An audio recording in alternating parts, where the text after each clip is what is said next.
swala la usalama, amani na utulivu. Mheshimiwa Spika, uwepo wa amani umeendelea kuwa msingi muhimu wa shughuli za kiuchumi, kijamii na kisiasa. Haya yote tuliyoyapanga kwenye dira, haya yote tuliyoyapanga kwenye mipango ya maendeleo ya miaka mitano na ile ya mwaka mmoja, yale yote tuliyoyapanga kwenye ilani ya uchaguzi na yale yote ambayo tumeyapitisha kwenye bajeti itakayoanza Julai mosi, Mheshimiwa Spika, hayawezi kuwa na manufaa kwa Watanzania wala hayawezi kutekelezeka pasipo amani, usalama na utulivu ndani ya nchi yetu. Hivyo basi, uwepo wa amani umeendelea kuwa msingi muhimu wa shughuli zote za kiuchumi, kijamii na kisiasa, na hivyo kuifanya nchi yetu kuendelea kuvutia uwekezaji na kuimarisha ustawi wa wananchi wa Tanzania. Watanzania tunao wajibu wa kutunza hali hii bila kujali tofauti zetu za kidini, kisiasa au kikabila. Nitoe rai kwa kila mmoja wetu kuhakikisha kuwa analinda na kuitunza tunu hii ya amani na utulivu wa nchi yetu. Na wasisitizia Watanzania wenzangu wote, tuendelee kulinda amani tuliyoirithi kutoka kwa wazee wetu, waasisi wa taifa letu, huku tukizingatia sheria, kuheshimu haki za wengine, kujiepusha na vitendo vinavyoweza kusababisha migawanyiko ndani ya nchi yetu. Tuzingatie matumizi ya lugha za staha katika mijadala ya kijamii, ya kisiasa, kwani nayo yana mchango mkubwa wa kuvunja mshikamano ndani ya taifa letu. Mheshimiwa Spika, amani ikivunjika, utulivu ukitoweka, umoja wetu ukivunjika, hakuna anayebaki salama. Hivyo wale wanaojihakikishia kubaki salama, hasa wale wasio wa Tanzania ama wale walio nje ya Tanzania, wasituongoze katika kuvunja amani yetu, utaifa wetu na taifa letu.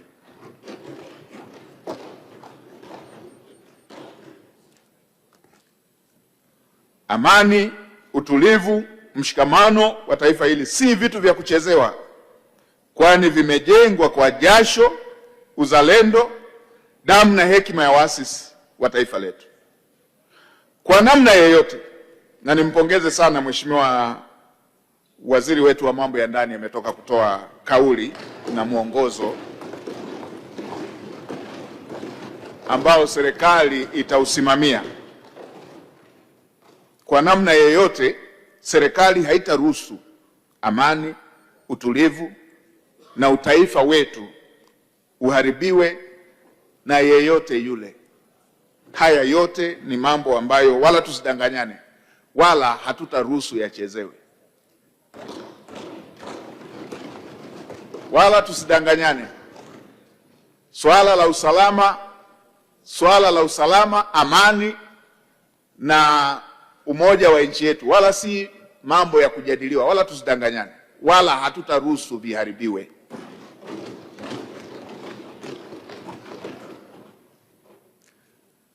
Na wale wanaoelekeza kwa magrupu ya WhatsApp waje wenyewe, wasitumie watoto wa Kitanzania kama chambo. Wana mambo yanawasukuma, waje wenyewe, wasielekeze kwa magrupu ya WhatsApp.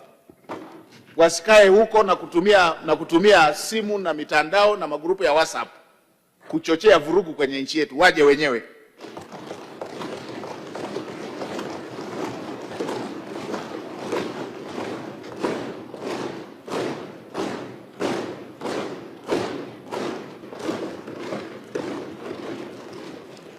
Wasiwatume watoto wa Kitanzania, wasifanyie biashara maisha ya watoto wa Kitanzania, kuwatuma kwa magrupu ya WhatsApp kwamba tukutane pale, wao wakiliwa kwenye matania, wanatunzwa, wanalishwa, alafu watumie magrupu ya WhatsApp kuwatuma watoto wa Kitanzania. Waje wenyewe.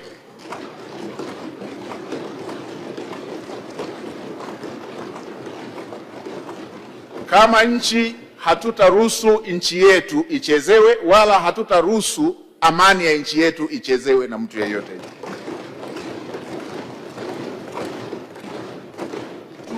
Tutawalinda Watanzania, tutawalinda watoto wa Kitanzania dhidi ya wale wanaotaka kutumia biashara maisha ya watoto wa Kitanzania.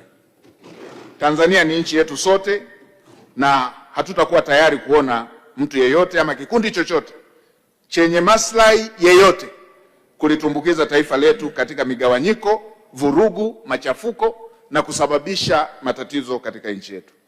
Umoja wa Tanzania si jambo la mjadala, ni msingi wa uwepo wa taifa letu na ni wajibu wa kila mmoja kuutunza. Kwa hiyo swala la usalama, amani na utulivu ni kipaumbele namba moja na hakuna mjadala katika hilo. Niwahakikishie Watanzania na niwahakikishie waheshimiwa wabunge, serikali iko imara, tena imara sana kwenye jambo hili.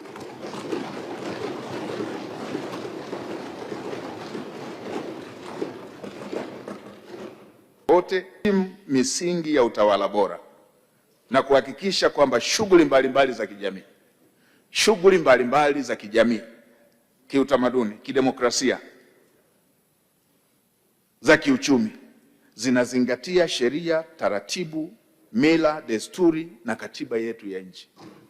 Tunayo katiba ya nchi yetu ndio inayotuongoza. Hakuna sehemu ilipoandikwa kwenye katiba kwamba tutakuwa tunafanya siku fulani, tunakaa tu tunapanga tu, hatuna kazi nyingine, tunakaa tu tunapanga tu, tunatangaza kwamba siku hii tutakuwa tunafanya hivi. Hatuwezi kaendesha nchi kwa namna hiyo. Hatuwezi tukaendesha nchi kwa taratibu hizo,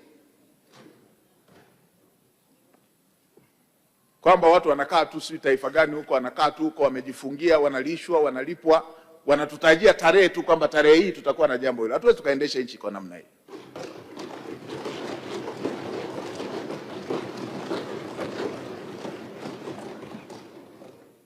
Na mimi ambaye nimeshazisoma sana historia za mataifa yenye rasilimali nyingi hapa Afrika, naijua hiyo michezo yote. Na nafuatilia, kuna baadhi ya ofisi zinatajwa kwenye hivyo vipeperushi vinavyotajwa hizo. Tutaendelea kufuatilia. Na kila nikifuatilia wakitajwa, sijaona wakikanusha kwamba mkifanya hapa, mfanye na hapo, muende na hapo, mfanye na hapo. Naziona.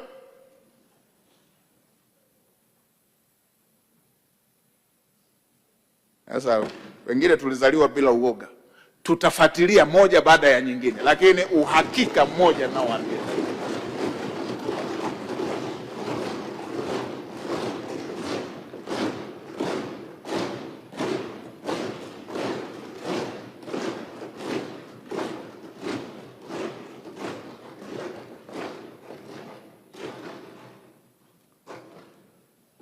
uhakika mmoja naoambia, tunafuatilia yote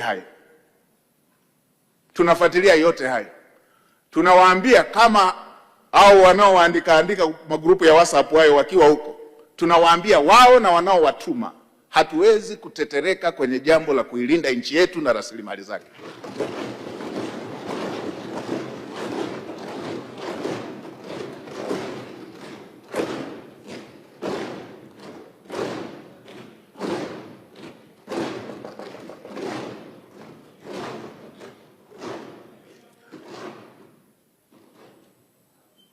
Nasema rudia hapo. Tunawaambia wanaowatuma na wanaotumwa, hatuwezi kutetereka kwenye kuilinda nchi yetu na rasilimali zake na watu wake.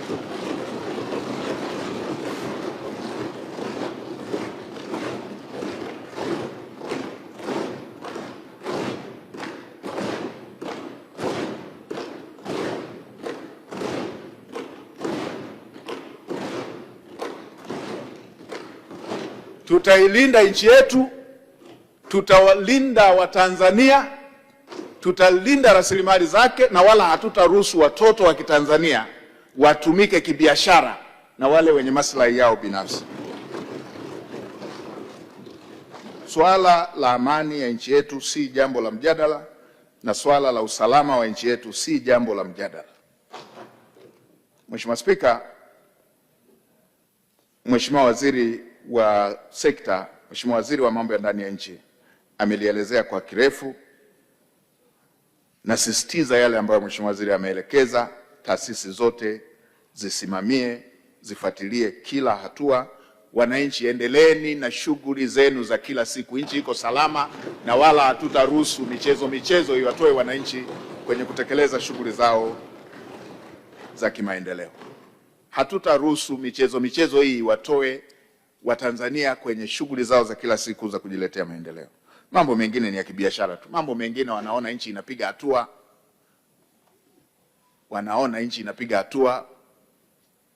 wanaona nchi imefanya ugunduzi wa rasilimali nyingi,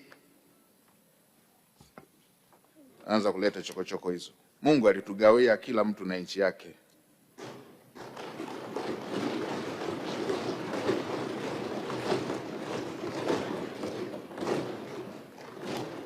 Kila watu walipewa na nchi yao. Tanzania ni nchi ya Watanzania.